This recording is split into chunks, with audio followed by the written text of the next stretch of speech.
Hello students, good morning बेटा आज हमारे पास जो इस लेक्चर के अंदर हम ओरिजिन ऑफ लाइफ की जो थ्योरीज आपको हमने बताई थी, जिनमें से हमने 5 थ्योरी आपको बताई और उसमें 6 नंबर थ्योरी जो हमारे पास है बेटा, मॉडर्न और operon हेल्डन theory.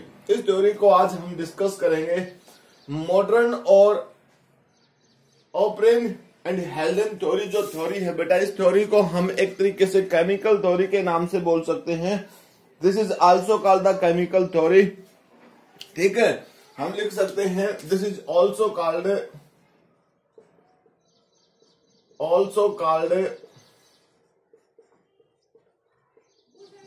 Chemical theory.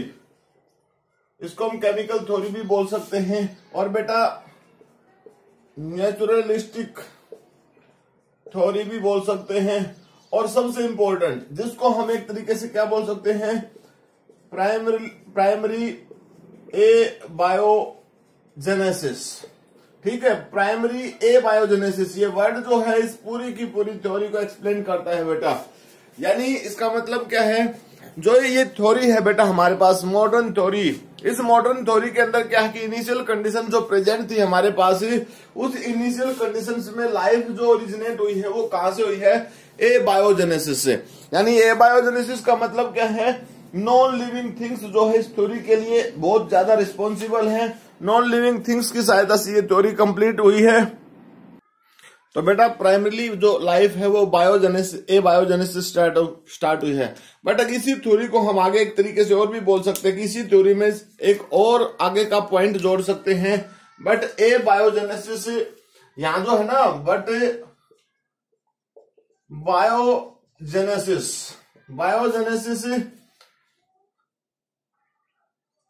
Biogenesis for since, ये जो कंसेप्ट हमारे पास है उसको कंप्लीट कर सकते हैं। देखिए, life originated from the non living things and अब जब नॉन लिविंग थिंग्स से वो लाइफ स्टार्ट होती है बेटा, ये जो है ना हमारे पास टर्म, ये देखिए ये जो टर्म प्रेजेंट है इसका मतलब है नॉन लिविंग। इसका मतलब क्या है, नॉन लिविंग। ठीक है, तो यहां पर नॉन लिविंग थिंग्स है। इस नॉन लिविंग के साथ साथ जब नॉन लिविंग थिंग्स एक कंपाउंड की फॉर्मेशन में कन्वर्ट हुए तो वही उसी कंपाउंड के पास प्रॉपर्टी आई बेटा कि वो बायोजेनेसिस का वर्क करने लगा, मतलब लिविंग पार्ट में कन्वर्ट हो गया। अब ये जो कंसेप्ट है बेटा, primary A biogenesis but biogenesis for since, अब ये जो पूरा का पूरा टर्म है 1938 के अंदर ओपरेन एंड हेल्डन नाम के जो पर्सन थे उनकी बुक के अंदर इस टर्म को पब्लिश किया गया। अकॉर्डिंग टू ओपरेन एंड हेल्डन, जो उन्होंने स्टेटमेंट प्रोवाइड की बेटा थ्योरी की, ओपरेन हेल्डन की जो थ्योरी है उस थ्योरी के अंदर कुछ मेन पोस्टुलेट्स उन्होंने बताए। कौन कौन से पोस्टुलेट्स उन्होंने बताए बेटा?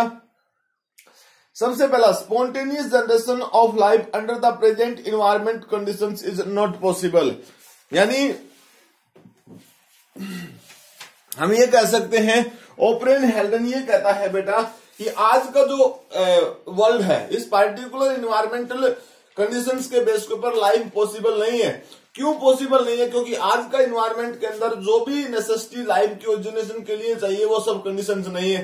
क्यों नहीं है? उसके लिए उन्होंने बताया कि पहले इन्वायरमेंटल कंडीशन जो प्रेजेंट थी अर्थ की सरफेस के ऊपर, उसमें क्या क्या कंडीशन थी। यानी life on earth originate from the billions of year before. ठीक है, तो ऐसी सिचुएशंस में उस टाइम पर रेडिएशंस इन्वायरमेंट में प्रेजेंट थी और वो डिफरेंट टाइप्स की जो रेडिएशंस प्रेजेंट थी वो लाइफ के लिए सूटेड नहीं थी। अब बाद में क्या चेंज हुआ बेटा, एटमॉस्फेयर के अंदर चेंज हुआ और अर्ली स्टेज पर जो एटमॉस्फेयर प्रेजेंट था वो रिड्यूसिंग एटमॉस्फेयर था। जब लाइफ स्टार्ट हुई एक तरीके से अर्थ की सरफेस के ऊपर, तो जो सिंपल फॉर्म में जो भी एलिमेंटल फॉर्म्स में हमारे पास गैसेस प्रेजेंट थी या कोई एलिमेंट्स नॉर्मल वे में प्रेजेंट था, वो सब सब्सटेंस हमारे पास ए बायोजेनेसिस प्रोसेस के थ्रू आते थे। अब वो ए बायोजेनेसिस आपस में कंबाइन के सिंपली एलिमेंट से वो एक तरीके से इनऑर्गेनिक कंपाउंड में कन्वर्ट हुए बेटा। फिर इनऑर्गेनिक कंपाउंड से क्या हुआ, ऑर्गेनिक कंपाउंड्स में, फिर बायोमोलिक्यूल्स में कॉन्सर्वेट्स फॉर्मेशन की बात आती है। इस तरीके से लाइफ कंप्लीट ओरिजिनेट होती है। इस सब प्रोसेस को कंप्लीट करने में ऐसा नहीं कि एक ही साल में ये सब कुछ हो गया है, उसको कंप्लीट होने में बहुत ज्यादा लंबा टाइम की जरूरत पड़ी बेटा। और इसको पूरा कंप्लीट करने में लगभग 4 मिलियन ईयर का जो टाइम है उसके बेस के ऊपर काम हुआ। इसके साथ साथ वहां पर उस टाइम पर एनर्जी के लिए सोलर रेडिएशन प्रेजेंट थी, हीट रेडिएटेड अर्थ जो है, लाइट प्रेजेंट नहीं थी बेटा, थंडरिंग जो होती थी उसके बेस के ऊपर। अब हमारे पास अगर हम स्टेप्स की बात करें, ओरिजिन ऑफ लाइफ जो थ्योरी है हमारे पास, ओरिजिन ऑफ लाइफ जो थ्योरी है, इसके स्टेप्स की बात करते हैं तो इनके स्टेप्स में क्या है बेटा हमारे पास, ओरिजिन ऑफ लाइफ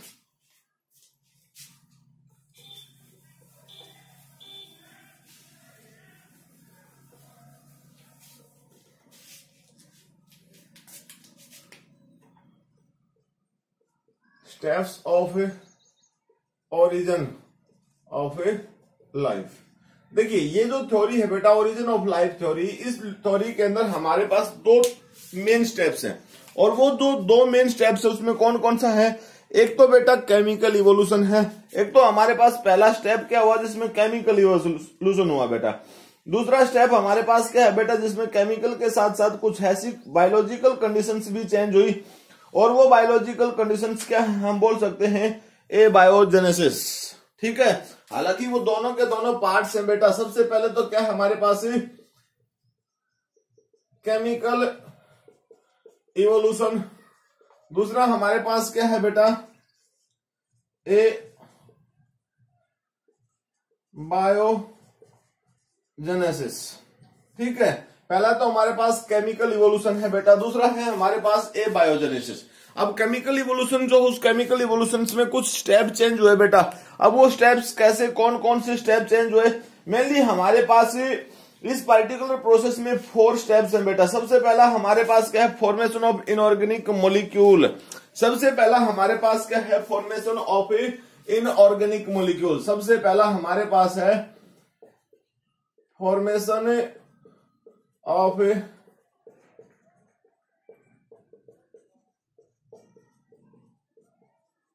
ठीक है, सबसे पहला स्टेप हमारे पास क्या है बेटा, फॉर्मेशन ऑफ इनऑर्गेनिक मॉलिक्यूल्स। अब आप इस बात से हम इसको एक एक को बिल्कुल प्रॉपर वे में, ठीक है। सेकंड क्या है हमारे पास, spontaneous formation of simple organic molecules. ठीक है, दूसरा स्टेप क्या है हमारे पास, spontaneous formation of simple organic molecules. अब ये स्टेप्स क्या है बेटा, इन सब स्टेप्स को हम एक एक करके आप लोगों को बिल्कुल सिंपली आपको बताएंगे हम। फिर उसके बाद spontaneous formation of complex organic compounds. फिर उसके बाद हमारे पास सिंपल से ऑर्गेनिक बने। ठीक है, थर्ड क्या बोल सकते हैं हमें, spontaneous formation of complex organic molecules. ठीक है, किसकी फॉर्मेशन है, सिंपल से बेटा कॉम्प्लेक्स ऑर्गेनिजम्स की फॉर्मेशन हुई, मतलब एक तरीके से मॉलिक्यूल्स की फॉर्मेशन हुई। और नेक्स्ट फोर्थ स्टेप जो हमारे पास है, spontaneous formation of molecules aggregate. इसकी सहायता से, ठीक है,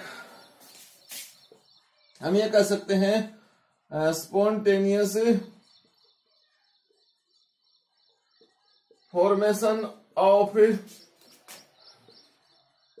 मॉलिक्यूल एग्रीगेट।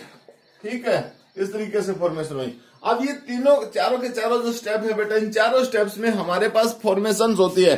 कैसे फॉर्मेशन होती है, किस तरीके से होती है, वो हम आपको बताते हैं। तो सबसे पहला स्टेप हमारे पास है formation of inorganic molecules. Simple सी बात। अब इसको हमें सबसे पहले हमारे पास क्या है, फॉर्मेशन ऑफ, देखिए हम यहां एक एक करके हम आपको बताते हैं बेटा।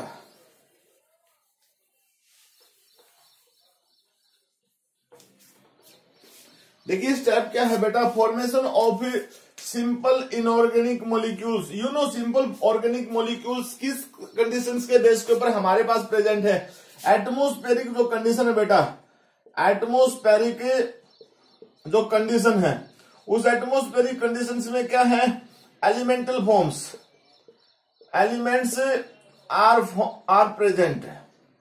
इन्वायरमेंटल कंडीशंस में एलिमेंट्स प्रेजेंट है बेटा, और वो जो एलिमेंट्स है वो फ्री फॉर्म में प्रेजेंट है। अब जब एलिमेंट्स इन्वायरमेंट में प्रेजेंट हैं तो वो जो एलिमेंट्स है बेटा आपस में कंबाइन करेंगे, इनऑर्गेनिक मॉलिक्यूल्स की फॉर्मेशन करेंगे। जैसे हम कह सकते हैं एटमॉस्फेयर के अंदर कार्बन है, कार्बन प्रेजेंट है बेटा, हाइड्रोजन है,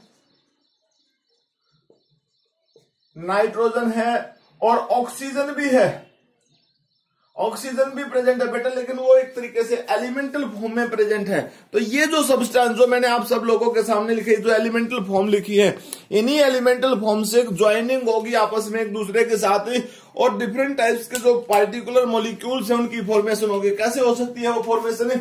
जैसे carbon combine with hydrogen, it's means it's from the CH4, it's means methane, methane की फॉर्मेशन हुई बेटा, ठीक है। Hydrogen combine with oxygen to form the water, ठीक है, तो ये वाटर बन गया, ठीक है ना बेटा। इस तरीके से अगर मान लीजिए हम नाइट्रोजन कंबाइंड विद हाइड्रोजन, तो it's means it's form the ammonia, ये किसकी फॉर्मेशन करता है? अमोनिया की फॉर्मेशन करता है। तो सिंपली हम ये कह सकते हैं बेटा, formation of inorganic molecules, different types के इनऑर्गेनिक मॉलिक्यूल्स की फॉर्मेशन हुई। किसकी सहायता से फॉर्मेशन हुई? जो एनवायरमेंट के अंदर फ्री फॉर्म में जो एलिमेंटल फॉर्म्स प्रेजेंट हैं, उन्हीं फ्री एलिमेंटल फॉर्म की सहायता से कॉम्बिनेशन हुआ, और कॉम्बिनेशन के बेस के ऊपर जो न्यू फॉर्मेशन हुई वो इनऑर्गेनिक मॉलिक्यूल्स की फॉर्मेशन हुई। देन उसके बाद हमारे पास स्टेप नंबर 2 की अगर हम बात करते हैं, तो हमारे पास स्टेप नंबर 2 क्या है? Spontaneous formation of simple organic molecules, ठीक है। सिंपल ऑर्गेनिक मॉलिक्यूल्स जो है बेटा उनकी फॉर्मेशन हुई, और सिंपल ऑर्गेनिक मॉलिक्यूल्स जो हमारे पास प्रेजेंट हैं वो कौन से हैं? सिंपल ऑर्गेनिक मॉलिक्यूल्स, यही एलिमेंटल फॉर्म जो प्रेजेंट है हमारे पास। स्टेप नंबर 2 है स्पॉन्टेनियस फॉर्मेशन ऑफ सिंपल, हम ये कह सकते हैं स्टेप नंबर 2 है बेटा हमारे पास spontaneous formation of simple organic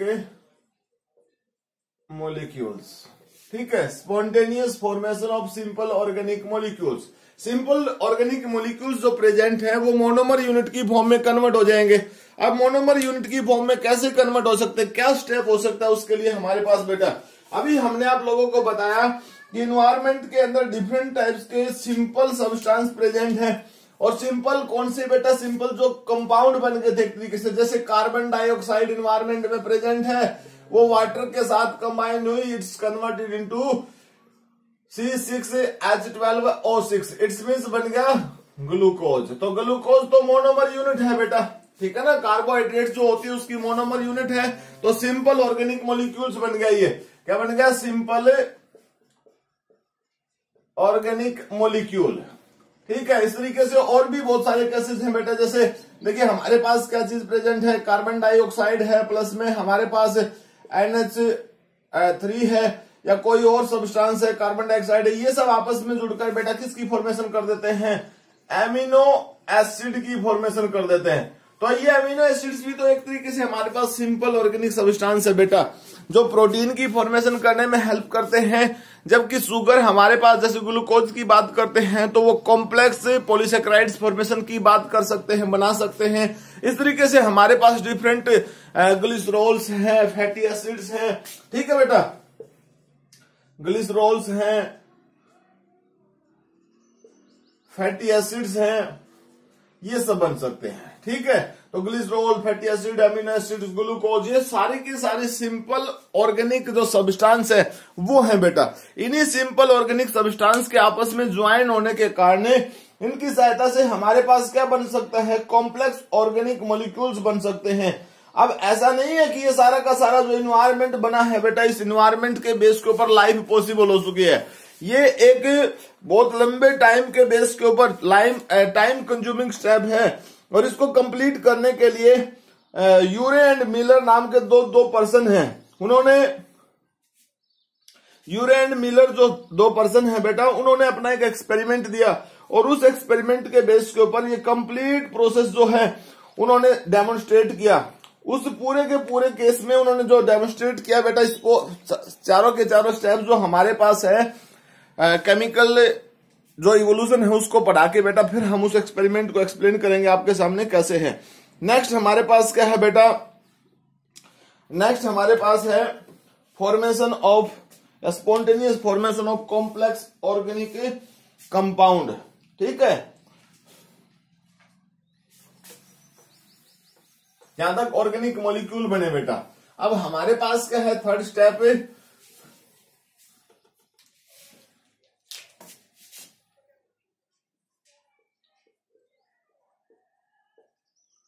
spontaneous formation of complex organic compound। ठीक है बेटा, कंपाउंड्स की फॉर्मेशन होगी अब हमारे पास। अब कंपाउंड क्या हो सकते हैं हमारे पास, क्या लगता है आपको किस तरीके के कंपाउंड पॉसिबल है इस पार्टिकुलर स्टेप में। अब कंपाउंड की पॉसिबिलिटी अगर हम रिप्रेजेंट करते हैं बेटा, तो कंपाउंड के केस में तो हमारे पास क्या हो सकता है, सिंपली जो भी हमारे पास इनऑर्गेनिक कंडीशन बनी थी बेटा, ठीक है, उन इनऑर्गेनिक कंडीशन से हमारे पास सिंपल ऑर्गेनिक मॉलिक्यूल बने। ठीक है, अब हम यहां ये लिख सकते हैं simple a process in which polymerization of a simple organic molecules, simply polymerization of simple organic molecules into complex organic compounds. किस में हो गए भाई, सिंपल कॉम्प्लेक्स, जो एक तरीके से सिंपल ऑर्गेनिक मॉलिक्यूल जो हमारे पास प्रेजेंट थे, उन्हीं मॉलिक्यूल्स की पॉलीमराइजेशन हुई बेटा, एग्रीगेशन हुई, और वो किस में कन्वर्ट हो गए, कॉम्प्लेक्स ऑर्गेनिक कंपाउंड्स में कन्वर्ट हो गए। कैसे बोल सकते हैं हम ये पॉइंट, हम ऐसे कह सकते हैं, देखिए जैसे हमने कहा बेटा ग्लूकोज सिंपल फॉर्म है, combined with glucose to form the, अब ऐसे n नंबर अगर हम इसमें काउंट कर सकते हैं तो ये बन गया बेटा पॉलीसेकेराइड। क्या बन गया, कोई भी पॉलीसेकेराइड बन गया। ठीक है ना भाई, एमिनो एसिड प्लस में एमिनो एसिड, ठीक है, ये भी n टाइप के हैं बेटा हमारे पास, तो ये किस में कन्वर्ट हो गए, ये कन्वर्ट हो गए पेप्टाइड्स में। किसमें कन्वर्ट हो गए बेटा, पॉलीपेप्टाइड्स, मतलब प्रोटीन की फॉर्मेशन होगी। किसकी फॉर्मेशन होगी, प्रोटीन की फॉर्मेशन होगी। तो इस तरीके से डिफरेंट टाइप्स के जो सिंपली हमारे पास जो सिंपल ऑर्गेनिक मॉलिक्यूल्स थे वो आपस में कंबाइन करके बेटा एक कॉम्प्लेक्स फॉर्मेशन में स्टार्ट हो गए। नॉर्मली हम ये कह सकते हैं एन टाइप के फैटी एसिड प्लस में ग्लिसरॉल है बेटा, ये क्या बना देंगे, ये फैट्स बना देंगे, ये ऑयल बना देंगे। तो इस तरीके इससे फॉर्मेशन हो सकती है। तो ऐसे में हमारे पास डिफरेंट टाइप्स के ऑर्गेनिक और कॉम्प्लेक्स ऑर्गेनिक कंपाउंड की फॉर्मेशन होगी बेटा। ये कॉम्प्लेक्स ऑर्गेनिक जो कंपाउंड्स हैं ये आपस में कंबाइन हुए और इनके कॉम्बिनेशन की सहायता से फिर से हमारे पास spontaneous formation of molecule aggregation बन गया बेटा। ठीक है ना, वो एग्रीगेट हो गए। और देखिए ये सारा का सारा स्टेप जो है बेटा, अगर ये हमारे पास स्टेप नंबर 3 जो है spontaneous formation of complex organic compounds, ये एक तरीके से ब्रूड मीडियम का काम करता है। ब्रूड मीडियम का मतलब क्या है, आप ये भी बोल सकते हो कि ये एक तरीके से किसका काम करता है, ब्रोथ मीडियम का काम करता है। यानी यही एक पॉसिबिलिटी है जिसके बेस के ऊपर लाइफ पॉसिबल हो, अर्थ के बेस के ऊपर। और ये सारा का सारा स्टेप जो है बेटा कहां पर पॉसिबल हो रहा है, सी के अंदर। ठीक है ना, सी के अंदर या किसी भी वाटर बॉडी के अंदर ये पॉसिबल है। उसी के बेस के ऊपर स्टेप जो है वो फॉरवर्ड डायरेक्शन में मूव करता है। अब इसके बाद हमारे पास जो स्टेप बना बेटा वो है स्टेप नंबर 4। स्टेप नंबर 4, जिस स्टेप के अंदर हमने क्या किया, स्पॉन्टेनियस फॉर्मेशन ऑफ, जिसमें हमारे पास स्टेप नंबर 4 बेटा स्पॉन्टेनियस फॉर्मेशन ऑफ एग्रीगेशन। ठीक है, स्पॉन्टेनियस फॉर्मेशन है बेटा हमारे पास, किसकी होगी, स्पॉन्टेनियस फॉर्मेशन है, spontaneous formation of molecule aggregation. ठीक है, formation of A molecule aggregation, aggregates, ठीक है। मोलिक्यूल एग्रीगेट होंगे बेटा, उस मोलिक्यूल एग्रीगेट्स के केस में जो स्पेशल स्ट्रक्चर बनेगी, और वो स्पेशल स्ट्रक्चर हमारे पास क्या बनेगी, एक स्पेशल सब्सटेंस बनता है, that is called the coacervate, that is called the, बेटा उसको क्या बोल सकते हैं हमें, कोसरवेट्स बोल सकते हैं। ये जो कोसरवेट सब्सटेंस है, इस कोसरवेट सब्सटेंस में क्या चीजें हैं, देखिए ये कोसरवेट क्या है बेटा, it is the complex aggregation of different types of complex organic compounds। अब तक ही यहां तक भी जो लाइफ पॉसिबल है बेटा, वो सारी की सारी लाइफ यहां तक भी नॉन लिविंग है। और ये जो स्टेप्स कंसिस्ट, कन्वर्ट और कंप्लीट, ये कहां पर पॉसिबल है बेटा, it is occur in the sea और इन ए वाटर बॉडी। आप कह सकते हो it occur in a water body. और उस टाइम पे जो कंडीशन थी बेटा, वाटर बॉडी में हम क्या बोल सकते हैं, सी बोल सकते हैं, क्योंकि सी ही एक सबसे बेस्ट वाटर सोर्स था जिसके अंदर न्यूट्रिशन भी प्रेजेंट थे, मतलब बाकी के जो साल्ट वगैरह जो है वो सब भी वहां पर एडिटिव फॉर्म में प्रेजेंट थे। उन्हीं का एक एसोसिएशन बेस के एसोसिएशन फॉर्मेशन हुई, और उसी एसोसिएशन के बेस के ऊपर मोलिक्यूल जो है वो एग्रीगेट हुए, एग्रीगेशन के बेस के ऊपर कोसरवेट की फॉर्मेशन हुई।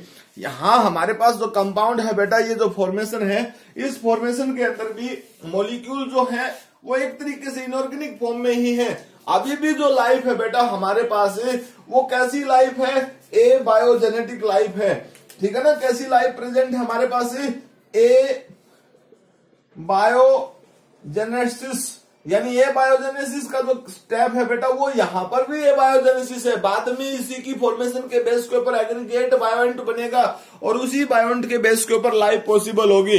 अब देखिए जो बायोएंट बनेगा बेटा, अब वो बायोएंट किसके बेस के ऊपर बनेगा, देखिए यहां पर क्या होता है, यहां इस पार्टिकुलर स्टेप्स के बेस के ऊपर अगर हम बात करते हैं, तो सेकंड स्टेप हमारे पास क्या है, सेकंड स्टेप हमने आपको बताया भी था कि बी पार्ट जो हमारे पास, सबसे पहला तो हमारे पास केमिकल इवोल्यूशन था, दूसरा स्टेप हमारे पास क्या था, ए बायोजेनेसिस।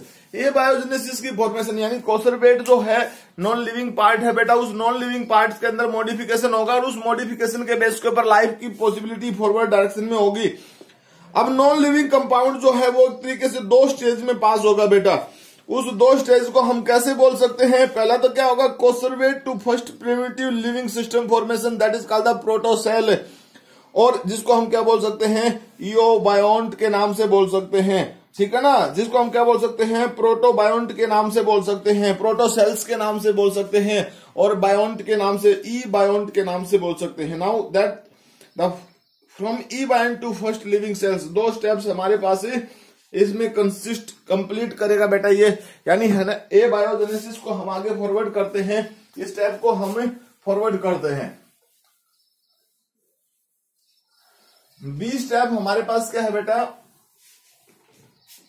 बी स्टेप में हमारे पास है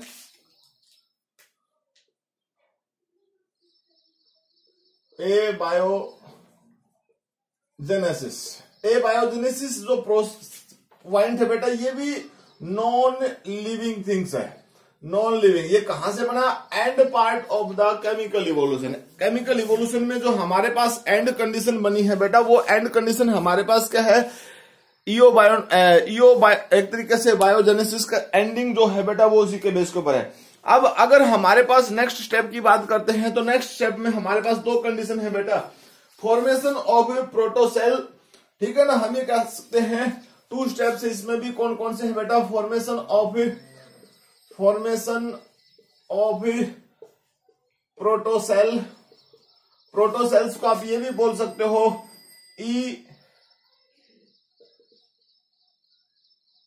ई बायोन्ट, ई बायोन्ट्स बोल सकते हो बेटा, क्या बोल सकते हैं, ईओ बायोन्ट बोल सकते हैं हम इसको, क्या बोल सकते हैं, ईओ बायोन्ट के नाम से बोल सकते हैं। दिस इज कॉल्ड द इओबायोंट, ठीक है। और बेटा इसी को हम और भी बोल सकते हैं प्रोटो इओबायोंट, ठीक है ना, प्रोटो इओबायोंट के नाम से बोल सकते हैं। मतलब ऐसी है कि फर्स्ट टाइम लिविंग थिंग्स की फॉर्मेशन पे हमारे पास आता है, then from eobiont to formation of first living cells. Second step हमारे पास क्या है, formation of first living cell from a eobiont. किससे बेटा, प्रोटो इओबायोंट से। प्रोटो इओबायोंट जो स्ट्रम है ना, उसकी सहायता से नई पहली बार लिविंग सेल्स की फॉर्मेशन हुई बेटा। अब ये जो स्टेप है हमारे पास लिविंग सेल की फॉर्मेशन की बात अगर हम करते हैं तो यही लाइफ है बेटा। अब ये सारा का सारा स्टेप जो हमारे पास प्रेजेंट है, इस पार्टिकुलर प्रॉपर्टी के बेस के ऊपर हमारे पास क्या हुआ बेटा, देखिए डिफरेंट टाइप्स की थ्योरी इसके बेस के ऊपर है हमारे पास। अब वो डिफरेंट टाइप्स की थ्योरीज जो हमारे पास है बेटा, उन थ्योरीज में क्या है, सबसे पहले हमने कहा फॉर्मेशन ऑफ द प्रोटोसेल्स और इओबायोंट्स प्रो एम्बायोंट्स। ये कहां से बना, हमने आपके सामने एक टर्म यूज की थी बेटा जिसको हम क्या बोलते थे, कॉसरवेट। इस कॉसरवेट की सहायता से इसकी फॉर्मेशन हुई, ठीक है। अब ये जो सब्सटेंस बना बेटा, इस सब्सटेंस को हम कह सकते हैं प्रोटो इओबायोंट। प्रोटो इओबायोंट जो है वो किस में कन्वर्ट होगा भाई, वो कन्वर्ट होगा किसमें, लिविंग सेल में, लिविंग सेल्स में कन्वर्ट हो गया बेटा। अब देखिए जब ये सब प्रॉपर्टी आई तो यहां पर स्पेसिफिक कंडीशन है बेटा कि सेल के पास जो ये सेल थी ना, इस सेल के पास कुछ स्पेसिफिक प्रॉपर्टी आएंगी। और वो स्पेसिफिक प्रॉपर्टी आपको क्या लगती है, वो स्पेसिफिक प्रॉपर्टी ये है बेटा, वो ग्रोथ शो करना स्टार्ट करेगी। अब ग्रोथ शो करना स्टार्ट करेगी तो उस ग्रोथ के बेस के ऊपर भी तो कुछ स्टेप्स होंगे बेटा। Here this type of the cell showing the specific characteristics. और वो स्पेसिफिक कैरेक्टरिस्टिक्स में क्या है, आप मेरी बात समझिए। देखिए हम ये कह सकते हैं हेयर द लिविंग, आप ये here the coacervate showing special properties. और वो स्पेशल प्रॉपर्टीज क्या है बेटा, देखिए उन स्पेशल प्रॉपर्टीज की बात करते हैं। नंबर 1 हम सिंपल सी भाषा में ये कह सकते हैं दे शोइंग ग्रोथ, ठीक है ना बेटा, ग्रोथ शो करती है। अब समझ लीजिए आप, ये ग्रोथ जो टर्म हमने यूज कर ली ना, इस ग्रोथ टर्म का मतलब क्या है, इस ग्रोथ टर्म का मतलब क्या है, इंक्रीज देयर मास, ठीक है ना, it increase their biomass, increase their biomass. कैसे करेगा बेटा, वे सिंपल सी बात है। देखिए स्पेसिफिक स्ट्रक्चर देख लीजिए आप, ये स्ट्रक्चर क्या है हमारे पास, इस स्ट्रक्चर को हम बोल सकते हैं कॉसरवेट। ये कॉसरवेट है बेटा। ये कॉसरवेट क्या करेगा, सराउंडिंग मीडियम जो प्रेजेंट है इसके पास, उस सराउंडिंग मीडियम के अंदर से इन सब्सटेंस को वो अपने अंदर लेगा, ठीक है। जैसे जैसे वो इन सब्सटेंस को अपने अंदर लेगा बेटा, ठीक है ना, यहां से तो क्या होगा, आफ्टर सम टाइम ये पार्टिकुलर जो बॉडी है इसका साइज बेटा इंक्रीज होगा। इस तरीके से इसका साइज इंक्रीज होगा, और जब इस बॉडी का साइज इंक्रीज होगा this will called the growth, ठीक है। अब ये जो ग्रोथ है ना बेटा, इस ग्रोथ के बाद सेकंड प्रॉपर्टी आएगी डिवीजन। आप ये कह सकते हो डिवीजन। सेकंड प्रॉपर्टी हम क्या कह सकते हैं यहां पर, डिवीजन। एक्चुअली क्या होता है बेटा, डिवीजन पॉसिबल नहीं है। एक्चुअली क्या होता है, डिवीजन फॉर्मेशन नहीं होती है यहां पर। डिवीजन क्यों पॉसिबल नहीं है, क्योंकि आज के अगर हम सेलुलर डिवीजन का जिक्र करते हैं तो उसमें आप सब लोगों को पता कि किस तरीके की प्रॉपर्टी होती है डिवीजन में। डिवीजन में प्रॉपर्टी होती है कि सेल का जो जेनेटिक मेटेरियल है या साइटोप्लाज्म है उसकी कॉपी होती है बेटा। लेकिन यहाँ कोई ऐसी प्रॉपर्टी है ही नहीं कि उसकी कॉपी बनेगी। अब ऐसे में क्या हो सकता है बेटा, जब भी कोई मास बड़ा हो जाता है तो एक्सटर्नल फोर्स उसके ऊपर अप्लाई होती है, और ये तो एक सॉफ्ट बॉडी है जो सी वाटर में प्रेजेंट है, तो मीन्स रेगुलरली इसके अंदर मोशन पॉसिबल है। तो ऐसी सिचुएशंस में एक्सटर्नल फोर्स जब इसके ऊपर काम करती है तो इसके स्प्लिटिंग के चांस बन जाते हैं, और जब ये स्प्लिट हो जाती है तो टूट के पार्ट्स में कन्वर्ट हो जाती है। जो भी पार्ट्स टूटते हैं बेटा, कन्वर्ट होते हैं, यानी अलग अलग पार्ट जो बन जाते हैं स्प्लिटिंग के बेस के ऊपर, सपोज कीजिए पार्ट बन गए स्प्लिटिंग के बेस के ऊपर। अब ये सभी पार्ट्स के पास फिर प्रॉपर्टी है किस चीज की बेटा, इसके पास फिर प्रॉपर्टी है शोइंग द ग्रोथ, और ग्रोथ शो करने का मतलब क्या है कि ये जो कंडीशन है बेटा ये हमारे पास है, बाहर एक्सटर्नल इन्वायरमेंट के अंदर से वो सोर्स को अपने साथ जोड़ेगा और ग्रोथ शो करेगा। इस तरीके से कंडेंसेशन का प्रोसेस कंप्लीट हो जाता है। नंबर्स ऑफ पार्ट जो बनते हैं, सेल्स का नंबर इंक्रीज होता है, इस तरीके से इंक्रीज होता है बेटा। अब हमारे पास ये सब चीज प्रॉपर्टी तो हुई बेटा। अब हमने कहा है कि ये कॉन्जर्वेट जो है इसके पास ऑर्गेनिक मॉलिक्यूल प्रेजेंट है बेटा। ऑर्गेनिक जो मॉलिक्यूल्स इसमें प्रेजेंट है, ऑर्गेनिक बायोमोलिक्यूल्स जो प्रेजेंट है बेटा, उन बायोमोलिक्यूल्स की एक पार्टिकुलर कंसंट्रेशन है। अब जब पार्टिकुलर कंसंट्रेशन होगी तो ये तो हमारे पास स्टेप नंबर फर्स्ट जो हमने कहा था बेटा, किसकी बात है, coacervate are converted into the specific eobionts. तो यहां पर तो ये कॉन्जर्वेट्स हमारे पास किस में कन्वर्ट हो गए बेटा, इओबायोंट, इओबायोन्स, ये सब इओबायोन्स है, इस इओबाइंड्स में कन्वर्ट हो गया। अब इस इओबाइंड्स के पास प्रॉपर्टी है कि बेटा it's converted into the living cells. Second जो स्टेप है हमारे पास वो क्या है, लिविंग सेल्स में कन्वर्ट हो जाएगा। जब ये लिविंग सेल्स में यहां पर कन्वर्ट होगा तो सिंपल सी बात है बेटा कि जो भी ऑर्गेनिक मोलिक्यूल्स, बायोमोलिक्यूल्स जो प्रेजेंट है, उन बायोमोलिक्यूल्स सब्सटेंस की एक अरेंजमेंट होगी on the basis of their concentration, on the basis of their density. तो डेंसिटी के बेस के ऊपर अगर आज एट प्रेजेंट में अगर हम किसी सेल को देखते हैं बेटा, तो कंडेंसेशन के बेस के ऊपर या डेंसिटी के बेस के ऊपर, ग्रेविटी के बेस के ऊपर जो सेल्स की ऑर्गेनेली की अरेंजमेंट होती है, उस अरेंजमेंट के बेस के ऊपर हम चलते हैं। तो सेकंड स्टेप हमारे पास क्या था बेटा, सेकंड स्टेप था हमारे पास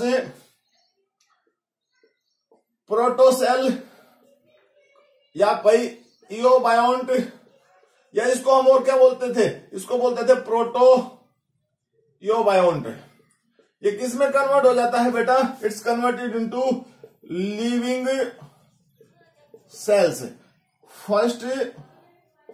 फर्स्ट लिविंग सेल्स में कन्वर्ट हुआ। अब ये हमारे पास क्या कंडीशन है बेटा, यहां पर हमारे पास है कि ये जो सब्सटेंस है हमारे पास, ये सब्सटेंस है, ये सब क्या है, इओबायोंट है बेटा, ठीक है ना। ये क्या हमारे पास है, इओबायोंट, ये हमारे पास क्या है, इओबायोंट। ये किस में कन्वर्ट होंगे, लिविंग सेल्स में कन्वर्ट होंगे। और जब लिविंग सेल्स में कन्वर्ट होंगे तो ऐसे केस में क्या होगा, हमारे पास प्रॉपर्टी होगी कि इस लिविंग सेल्स के अंदर डिफरेंट कंसंट्रेशन के बेस के ऊपर, यानी डिफरेंट ग्रेविटी कंसंट्रेशन के बेस के ऊपर जो भी स्पेसिफिक ऑर्गेनेलीज प्रेजेंट है या कोई पार्टिकुलर सब्सटेंस प्रेजेंट है, वो एक डेंसिटी के बेस के ऊपर एक पार्टिकुलर जगह पर लोकेट हो जाएगा। अब पार्टिकुलर जगह पर लोकेट होगा तो उसमें क्या होगा, मतलब सेल्स की बिहेवियर, जो सेल्स का जो बिहेवियर था बेटा, वो उसके पास प्रॉपर्टी बन जाएंगी।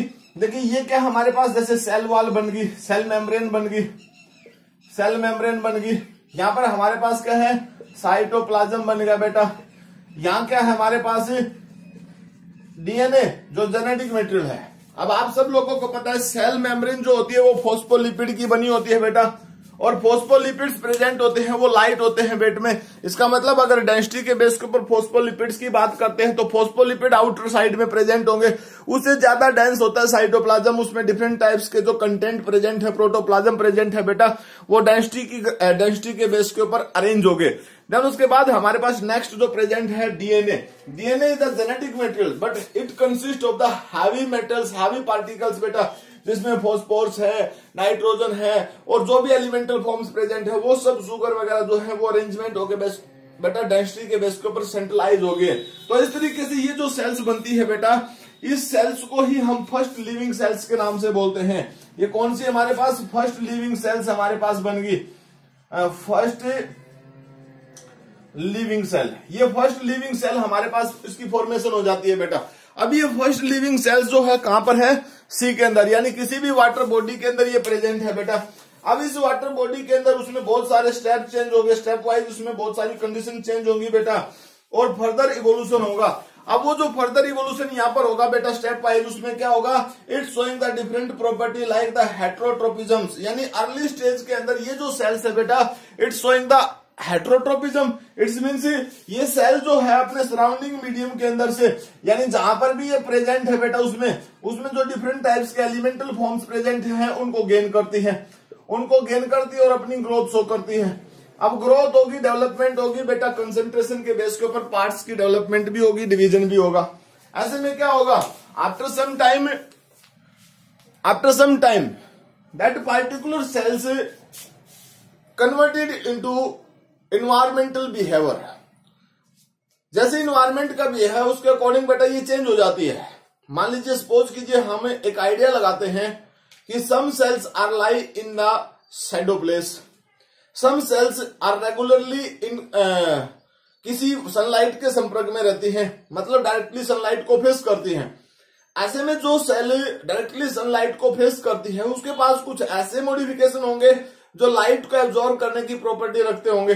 लेकिन जो सेल शैडो में रहती है, छाया में रहती है बेटा, उसके पास लाइट नहीं आती, तो ऐसे में वो मॉडिफाइड हो जाएगी, चेंज हो जाएगी। तो हम सिंपली हम ये कह सकते हैं बेटा कि अर्ली स्टेज के अंदर, अर्ली इन्वायरमेंट के अंदर जो एनवायरमेंट था उसमें 3 तरीके की कोसर्वेट्स या फर्स्ट लिविंग सेल्स बनी।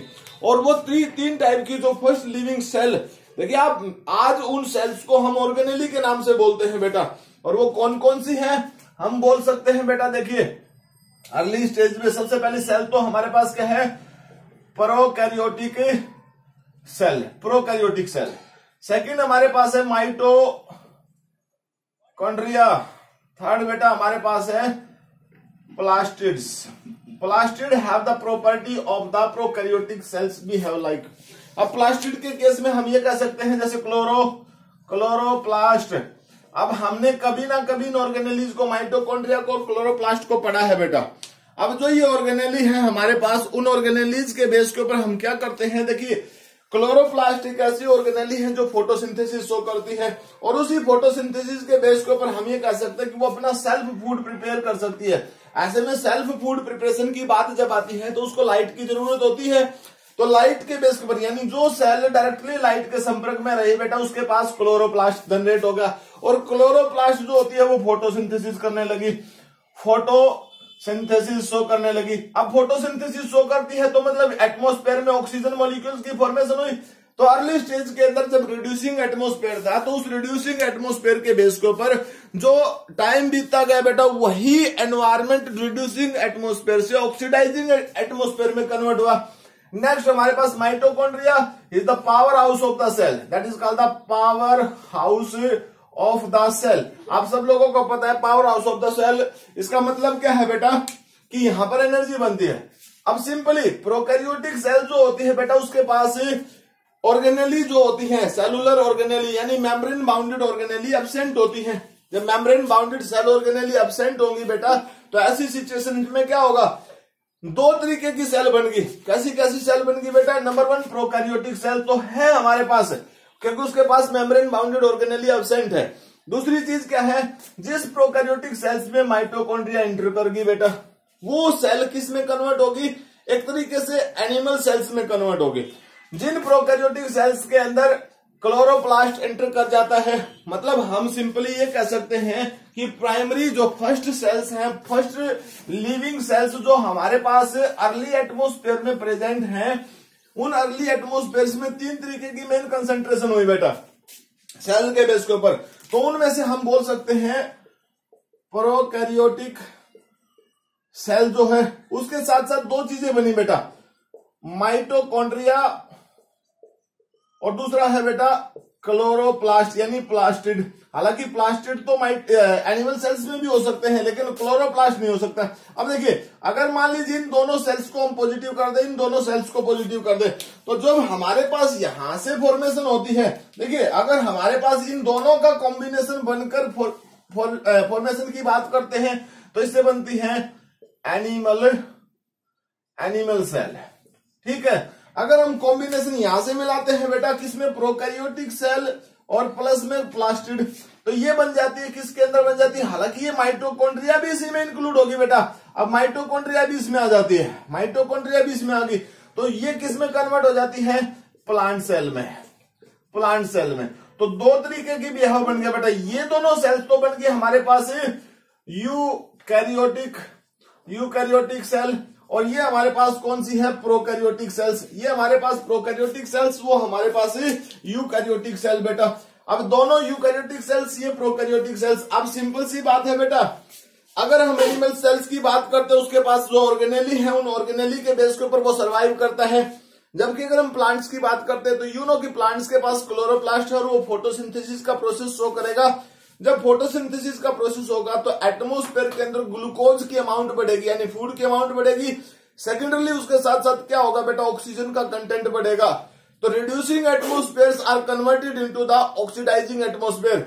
इन सब कंडीशंस के बेस के ऊपर, अर्थ के ऊपर आज का जो एटमोस्फेयर है वो सब प्लांट के बेस के ऊपर, यानी हमें ज्यादा से ज्यादा प्लांट लगाने चाहिए जिसके बेस के ऊपर हम अपने एटमोस्फेयर को स्टेबल बना सकते हैं। ठीक है, तो हमारे पास इस लेक्चर के अंदर बेटा ये सब है, मतलब ओरिजिन ऑफ लाइफ है। इसमें मैंने आप लोगों को मेन 2 स्टेप बताए, जिसमें हमारे पास केमिकल इवोल्यूशन और दूसरा हमारे पास कौन सा इवोल्यूशन है बेटा, एक हमने केमिकल इवोल्यूशन की बात की, सेकंड हमने किसकी बात की, एबायोजेनेसिस की।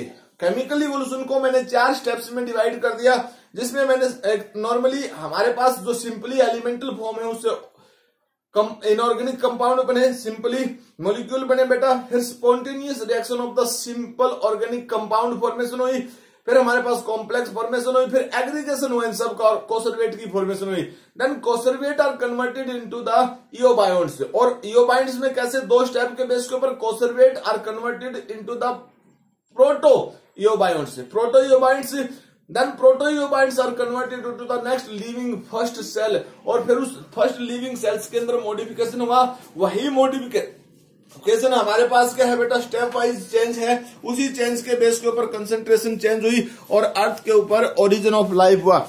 इस पूरे के पूरे स्टेप्स को फिनिश करने के लिए, मतलब इस पूरे के पूरे स्टेप्स को एक तरीके से समझाने के लिए हमारे पास ओप्रेन हेल्डन, यूरे एंड मिलर ने एक एक्सपेरिमेंट किया, लेकिन बेटा उस पार्टिकुलर एक्सपेरिमेंट को स्पोर्टिव कोई कंडीशन नहीं थी जिसके बेस के ऊपर उसको सपोर्ट किया जाए। बाद में उसी एक्सपेरिमेंट को स्पोर्टिव लेस समझकर छोड़ दिया गया और बाद में यूरे एंड मिलर की डेथ हुई बेटा। लेकिन उसी एक्सपेरिमेंट को दोबारा से रीओरिजिनेट किया उन्हीं के स्टूडेंट्स ने, ओप्रेन एंड हेल्डन ने। उसके बेस पर उन्होंने एक स्पेसिफिक ग्लास इक्विपमेंट प्रिपेयर किया बेटा। उस ग्लास इक्विपमेंट के अंदर एटमोस्फेरिक वो सब कंडीशन बनाई गई, जिन एटमोस्फेरिक कंडीशंस के बेस के ऊपर हम ये कह सकते हैं कि जैसे जैसे अर्ली एनवायरमेंट था, अर्ली अर्थ जो पॉसिबल थी, उसी जैसी कंडीशन बनाई गई बेटा। अब अर्ली एटमोस्फेयर कैसा था, मैंने आपको कहा रिड्यूसिंग एटमोस्फेयर था बेटा, एनवायरमेंट के अंदर ऑक्सीजन नहीं थी, एनर्जी के लिए वोल्केनिक इरप्शन था, सोलर रेडिएशन थी बेटा, और जो हमारे पास रेडियो एक्टिव एलिमेंट्स होते हैं उनकी हीटिंग थी बेटा। इसके साथ साथ सी मतलब वाटर अवेलेबल था, रेगुलर रेनिंग होती रहती थी बेटा। तो वो सब एटमोस्फेयर ओप्रेन हेल्डन ने अपने अपने इक्विपमेंट में बनाया बेटा। उसी इक्विपमेंट के बेस के ऊपर गैसेस को एक चैम्बर में रखा, उस चैम्बर में स्पार्क लगाया, जिसके बेस के ऊपर थंडरिंग करवाई बेटा, इलेक्ट्रिक स्पार्क लगवाया, रेगुलर वाटर बॉडी को हीट प्रोवाइड की, जिससे वाटर वेपर हुए, जो इन्वायरमेंटल में वाटर वेपर थे उसके बेस के ऊपर। ये प्रोसेस उन्होंने कंटिन्यू 6, 7, 8, 9 मंथ तक ऐसे ही कंटिन्यू रखा बेटा, 3 साल तक। ऐसे में उसने बाद में जब उस वाटर के अंदर, यानी जो वाटर बॉडी थी, वहां पर केमिकल टेस्ट किया गया, तो गैसेस फॉर्म जो है वो किस में कन्वर्ट होगी, कंपाउंड फॉर्म में कन्वर्ट होगी थी। अब कंपाउंड फॉर्म्स हमारे पास क्या था, थ्योरी में यही स्टेप थे बेटा। सिंपली जो एलिमेंट थे वो किस में कन्वर्ट हो गए थे, कॉम्प्लेक्स ऑर्गेनिक मॉलिक्यूल्स में कन्वर्ट हो गए थे। तो इसी तरीके से हमारे पास स्टेप वाइज उस थ्योरी को उसने एक तरीके से एविडेंस प्रोवाइड किए origin of life on earth, ठीक है ना, एविडेंस प्रोवाइड किए origin of life on earth. तो बेटा आज हमारे पास जो ये लेक्चर था, इस लेक्चर के अंदर हमारे पास बस इतना ही। मिलते हैं नेक्स्ट डे नेक्स्ट लेक्चर के साथ, तब तक के लिए thank you, bye, have a nice day.